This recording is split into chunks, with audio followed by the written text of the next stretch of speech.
Hi, I'm Tina. I'm 30, and I've made a name for myself as an environmental cleaning and conservation consultant. This work isn't just a job for me, it's a calling. I've always been the type to stand up for what's right, even when it's difficult. But when it comes to my family, things get complicated. Take my brother, Mark, for instance. He's 33, married to Vanessa, who's 32, and let's just say our perspectives couldn't be more different. Tina, honey, are you coming to help set the table? My mom calls from the kitchen. She and Dad have always been my rocks. Coming, Mom, I yell back, heading to the dining room. As I set out the plates, Dad walks in, smiling hopefully. Excited about the family reunion next week, kiddo? I force a smile. Sure, Dad. Can't wait. Truthfully, these reunions have been tense, especially since Mark started working at Green Corp. Ironic name, right? The company's constantly in the news for all the wrong reasons. Later that night, I call my cousin Emily. Something's off with Mark's job. The things I've been hearing about Green Corp. Tina, come on, Emily sighs. Mark says everything's above board. Of course he'd say that. I snap, frustration creeping in. Just then, there's a knock at my door, my cousin Jason. I say goodbye to Emily and let him in. What's up, Jace? I ask, sinking into the couch. He looks worried. It's about Uncle Robert. I overheard him talking to Dad about a big investment he made. I think it's tied to Mark's company. My stomach sinks. Uncle Robert, the cautious one, mixed up with Green Corp. Jason, this is serious. I say, mind racing. We need to figure out what's going on before the reunion. He nods, his expression as grim as mine. Be careful, Tina. You know how Vanessa gets when anyone questions Mark's work. I roll my eyes. Don't remind me. Last Christmas was a disaster. When Jason leaves, I feel a heavy sense of dread. Aunt Susan and Uncle Robert's lakeside property is usually a place of happy memories. But this year, I can't shake the feeling that things are going to be different. I grab my phone and start researching Green Corp's latest projects. If Mark and Uncle Robert are caught up in something shady, I need to know. The day of the reunion arrives and tension fills the air as soon as I pull up to the lakeside property. The smell of barbecue drifts through the crowd gathered on the back patio. Tina, you made it. Emily waves me over, and I force a smile, weaving through the crowd. Near the grill, I spot Mark and Vanessa holding court. Oh, you must see the photos from Bali, Vanessa is gushing. The resort was divine. Couldn't have done it without Mark's promotion. I exchange a look with Jason, who mouths, brace yourself. Mark launches into a description of Green Corp's latest venture, painting it as some environmental marvel. I can't hold back anymore. Mark, are you serious? That project is devastating the local ecosystem. How can you be okay with that? His expression hardens. You have no idea what you're talking about, Tina.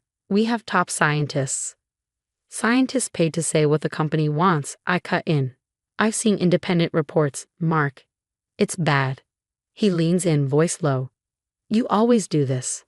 Acting like you know everything about my job. I know enough to be worried. I shoot back. Vanessa suddenly shrieks, you're just jealous of our success. I blink, taken aback. Vanessa, that's not. Don't lie, she snaps. I heard you insulting Mark's work. You've always been out to get us. Everyone turns as the argument heats up, tension thickening.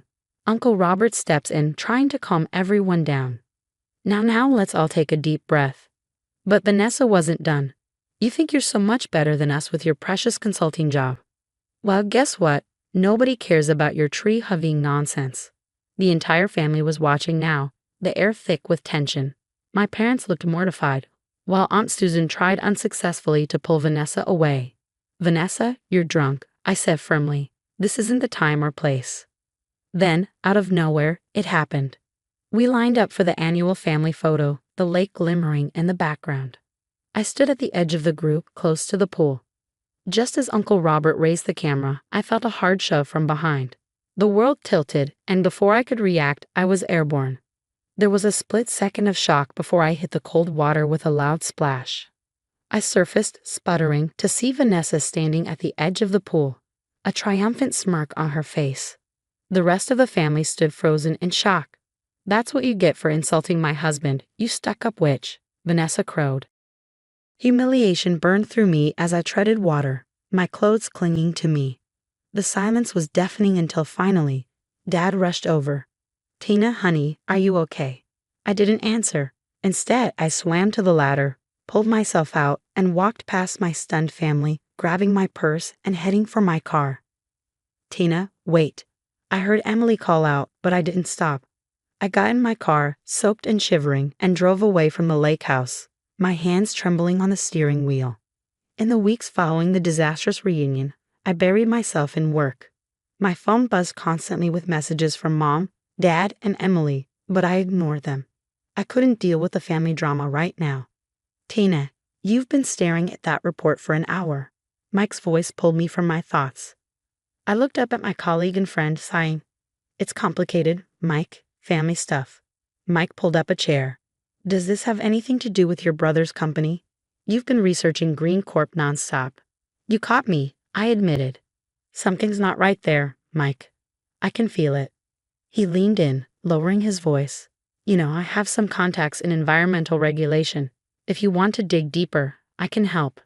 I hesitated, then nodded. "Let's do it." Over the next few weeks, Mike and I worked tirelessly, following paper trails and connecting dots. What we uncovered was shocking. "Tina, look at this," Mike said one late night, his eyes wide. "These financial reports, they are cooking the books, and the environmental impact studies are completely fabricated." My heart sank as I realized the extent of the fraud. But how was Mark involved? He wasn't in the financial department. We dug deeper, and the truth hit me like a ton of bricks. Mark wasn't orchestrating the fraud, but he was unknowingly signing off on false reports. He was being used as a scapegoat. "We have to report this, Tina," Mike said. "It's bigger than your brother now." "I know," I replied, feeling the weight of the decision. "I just need some time to process." As if on cue, my phone rang. It was Vanessa. Against my better judgment, I answered. "What do you want, Vanessa?" "I know what you're doing," she hissed. "You're trying to dig up dirt on Mark's company, aren't you? You just can't stand to see us succeed." I felt my temper rise. "Vanessa, you have no idea what you're talking about. Mark is in trouble, and he doesn't even know it." "Trouble?" she scoffed. "The only trouble here is you. You're so jealous of our life that you'd ruin us." "Well, it won't work." "Jealous?" I laughed bitterly. "Of what? A marriage built on lies and a career that's about to come crashing down. Open your eyes, Vanessa. Stay away from us," she spat, "or I'll make sure you regret it." The line went dead. I stood there, shaking with anger and frustration. Mike approached cautiously. "Everything okay?" I took a deep breath. "No."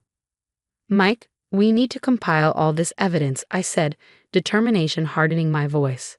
"We're sending it to the regulators and every investigative journalist we know." He hesitated.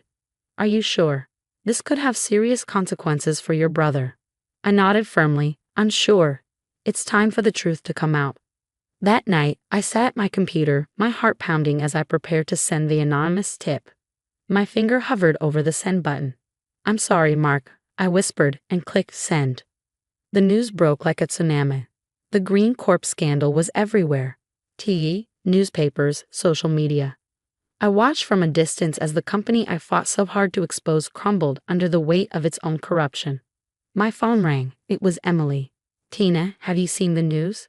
It's about Mark's company. It's bad." I took a deep breath. "I know, Em. I've been following it." There was a pause, then her voice softened. "You didn't you? This is what you were trying to tell us all along." Before I could respond, another call came through. It was Mark. "Tina, I've been fired. They're saying I was involved in some kind of fraud." "I swear I didn't know." His voice cracked, and my heart ached for him despite everything. "The police were at our house this morning," he continued, his voice shaking. "Vanessa's freaking out. We might lose everything." In the following weeks, the fallout continued. Mom and Dad called, apologizing for not believing me. Uncle Robert faced financial ruin. His investment in Green Corp was wiped out. One day, there was a knock at my door. It was Vanessa, looking nothing like her usual polished self. "Tina, I'm sorry for everything," she stammered, her voice barely a whisper. "The pool of accusations. I was wrong." I crossed my arms, feeling the weight of everything that had happened. "It's a bit late for that. don't you think? She looked at me, desperation in her eyes. Please, we need your help. Mark's facing charges. We're about to lose the house. I shook my head. No, Vanessa. I'm done cleaning up your messes. You made your choices. As I closed the door on her tear-streaked face, I felt a strange mix of satisfaction and sadness. Weeks turned into months. My firm was hired to help clean up the environmental damage Green Corp had left behind. The work was grueling but fulfilling, each project a step toward healing the land. One evening, as I was wrapping up at the office, Mike poked his head in. Hey, superstar, you planning on going home anytime soon? I laughed, closing my laptop. Just finishing up. Wanna grab a bite? As we walked out, he gave me a knowing look. I heard through the grapevine that you turned down dinner with your parents again. I shrugged. I'm not ready. Maybe someday, but not now. He nodded. Well, you know you always got a family here, right? His words warmed my heart. Thanks, Mike. I do know that. Months later, I hosted a small gathering at my new apartment. Emily and Jason were chatting with Mike and some colleagues. My best friend from college was mixing drinks in the kitchen. Speech, Jason called out, raising his glass. I laughed, feeling unexpectedly emotional. Okay. I just want to say thank you to all of you. This past year has been tough, but you've shown me what real family looks like. It's not about blood or obligation. It's about support, trust, and doing the right thing, even when it's hard. Emily raised her glass. To Tina, the bravest person we know. Just then, the doorbell rang. Jason answered and returned with a puzzled look. Tina, there's a delivery for you. I opened the small package to find a single sheet of paper. It was a letter from Mark. Tina, I know it's too late to fix things between us, but I wanted you to know that you were right about everything. I'm facing the consequences of my actions now, and I understand why you did what you did. I hope someday you can forgive me. Your brother, Mark. I folded the letter and tucked it away, a bittersweet sense of closure washing over me. Maybe someday, I thought. But for now, I had a party to enjoy and a bright future ahead. The story's over, but I'm curious. If you were in my shoes, would you have exposed the truth, knowing it could ruin your brother's life? Was I right to prioritize justice over family loyalty? Share your thoughts in the comments. And if this dilemma got you thinking, hit like and subscribe for more complex moral quandaries. Your opinion matters. Let's discuss.